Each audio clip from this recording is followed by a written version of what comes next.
안녕하세요. 제가 최근에 HLB NDA를 앞두고서 RTF 레러를 받았던 해외 사례 알비룩스에 대해서 살펴보고 있었는데요. 그 결말을 궁금해하신 분들이 계셔서 마지막 영상을 제작하게 되었습니다. 저번 시간의 내용을 잠깐 복습하면요. FDA에서는 추가 임상을 요구를 했었습니다. 0141 넘버를 가진 임상을 요구를 했었는데요. 정작 문제가 생겼던 것은 그 누구도 의심하지 않았던 9923 피보털 스터디에서 문제가 발생을 했습니다.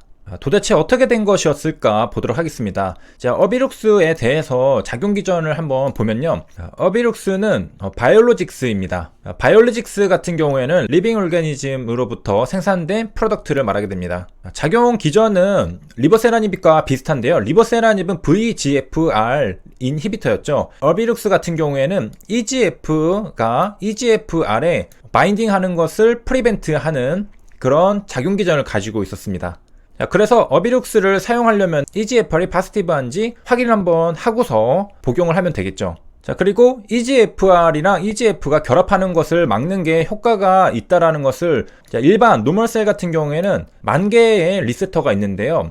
캔서 같은 경우에는 밀리언을 가지고 있습니다. 그러니까 리세터가 지금 일반 세포보다 요게 더 많다는 거죠. 그러면은 어비룩스를 복용했을 때 일반 세포에게 피해를 주는 것보다는 바로 요 세포에게 더 큰 피해를 줄 수가 있겠죠. 그래서 암세포의 특징이 뭐냐? 오버 익스프레스드 되어 있다라는 겁니다. EGFR이라는 것이 말이죠. 그 다음에 어비룩스는 third line 테라피였고요. 자, 우리가 보려고 하는 9923 피보털 스터디로 이제 넘어가 보도록 하겠습니다. 자, 회사는 139명의 페이션츠를 대상으로 두 가지를 측정했습니다. 첫 번째는 사이즈가 줄어들었는지를 확인을 했고요.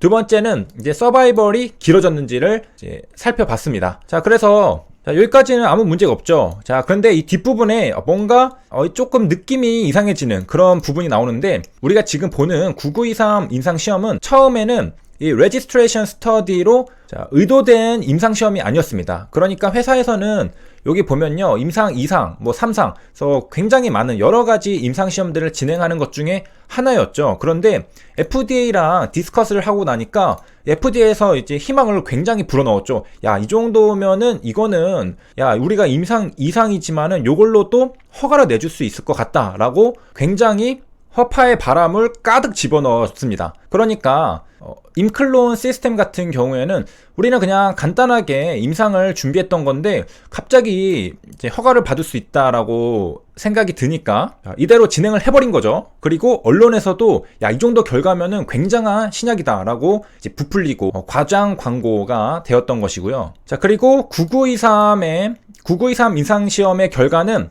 우리가 잘 알고 있는 2001년에 아스코에서도 최초로 발표가 되기도 했습니다. HLB의 리버세라닙, 아파티닙도 아스코, 에스모에서 발표가 됐었죠. 그것처럼 어비룩스도 9923 임상시험 결과가 아스코에서 발표가 되었습니다. 자, 발표 내용은 27명, 22%가 PR이 나왔다라는 사실입니다.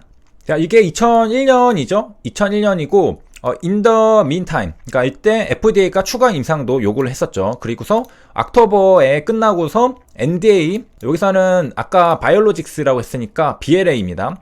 뭐 같은 거라고 보시면 돼요. 그래서 신약 승인 신청을 이제 들어가고, 그리고서 RTF를 받게 됩니다.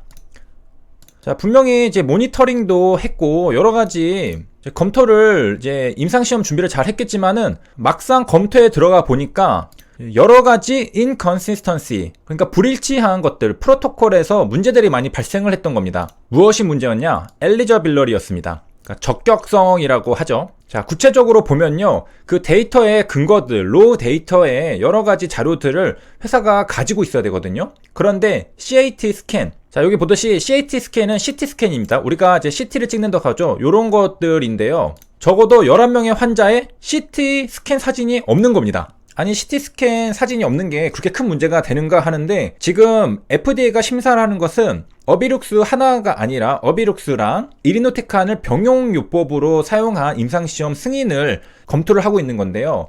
만약에 CT 스캔이 없다고 한다면은 요 CT 스캔은 이리노테칸 불응성을 확인할 수 있는 자료인데, 효과가 이리노테칸 때문인지 어비룩스 때문인지를 구분할 수가 없게 됩니다. 왜 구분할 수 없게 되느냐? 이리노테칸 불응성이라는 걸 증명할 수 없기 때문에 이 환자들이 이리노테칸 불응성 환자인지를 알 수가 없는 겁니다. 그러니까 사실상 이리노테칸이 먹히는 사람들인데 마치 안 먹히는 사람들인 것처럼 추가돼서 결과가 좋게 나왔을 가능성이 있다는 거죠. 근데 이거는 굉장히 기본적인 것이잖아요. 그런데 이 부분에서 이렇게 미싱된 데이터들, 이렇게 빠뜨린 자료들이 굉장히 많게 되는데, 그 이유는 아까도 봤듯이 원래는 이게 피보털 스터디, 레지스트레이션 스터디가 아니었습니다. 그러니까 인클론 시스템스에서도 그냥 여러 가지 임상시험 중에 하나였는데 FDA에서 야 이거는 굉장한 결과다, 이거는 우리가 허가 내줄 수 있을 것 같은데 라고 하니까 그래? 하면서 이쪽으로 온 세상 사람들이 집중을 했던 거죠. 그래서 인클론사도 마찬가지, 그리고 언론, 미디어 매체도 마찬가지, 모두가 관심을 가지고 있었던 겁니다. 그래서 주가도 굉장히 많이 올라가고 그랬는데, 만약에 이게 임상 3상이었고 회사에서 앞으로 신약 승인을 위한 피보털 스터디라고 생각했다면은 프로토콜 자체가 굉장히 꼼꼼하고 빈틈없이 준비를 했겠죠. 하지만 막상 여러 가지 임상 중에 하나였던 건데 회사 입장에서는 처음에 레지스트레이션 스터디라고 생각하지 않았으니까 그냥 물론 모든 일에 최선을 다해야 되겠지만은 여러 가지 임상시험이 많기 때문에 크게 신경을 쓰지 않았던 임상시험이었던 거죠. 그래서 데이터들이 빠져 있었던 게 FDA 최종 심사에서 승인을 내줄 수 없게 만들게 된 이유가 되었습니다. 그래서 저번 시간에 이 페이퍼에서 언급하기를 FDA가 나쁘냐, SEC가 나쁘냐, 근데 더 나쁜 것은 왁살이다 라고 이제 평가를 했었는데, 요게 왜 FDA랑 뭐 SEC 얘네들이 등장했는지 갸우뚱하신 분들이 있었는데, FDA에서 이제 한껏 허파에 바람을 넣었었던 그런 사건이었습니다. 그런데 FDA 측에서도 사실은 그런 당연한 로우 데이터를 안 가지고 있을 거라 생각하지 않았겠죠. 그러니까 요 인클론 시스템에서 발표한 자료를 이제 그대로 믿었던 거죠. 본격적인 심사가 들어가기 전에 그런 CT 스캔 사진을 가지고 있는지 아닌지 그런 것들까지 다 검토를 할 수는 없잖아요. 그래서 당연하게 믿고 있었고 아무도 의심하지 않았는데 사실 그 CT 스캔이 없었던 거죠. 자, 그래서 이번 시간에 영상을 요약을 하면요, FDA에서 추가 임상 0141을 요구하는데 실제로 심사에 들어가고 나니까 이 0141이 문제가 아니라 9923 피보털 스터디에서 문제가 발생했습니다. 그 문제가 뭐였냐? CT 스캔 사진이 없었다라는 것이죠. 근데 그 CT 사진은 병용요법으로 사용하는 이리노테칸 불응성인지 아닌지를 판단할 수 있는 그런 사진이었는데 그게 없으니까 병용요법이 사실 이리노테칸 먹히는 사람인 거 아닌가? 라고 생각할 수 있는 거죠. 그런 가능성을 배제할 수 없기 때문에 허가를 내줄 수가 없었던 겁니다. 그러니까 확실하게 이리노테칸이 먹히지 않는 환자들에게 병용으로 했더니 먹혔다라고 결론을 낼 수가 없었다라는 거죠. 어떻게 보면은 정말 어이없는 일이죠. 근데 저번 시간에 다뤘던 헬릭스믹스에서도 비슷한 일이 있었습니다. 우리가 약물 혼용이라고 생각했지만 실제 조사를 하니까 뭐 프로토콜의 문제였다. 거기서도 헬릭스미스도 이런 거랑 비슷한 문제라고 볼 수가 있는 겁니다. 그래서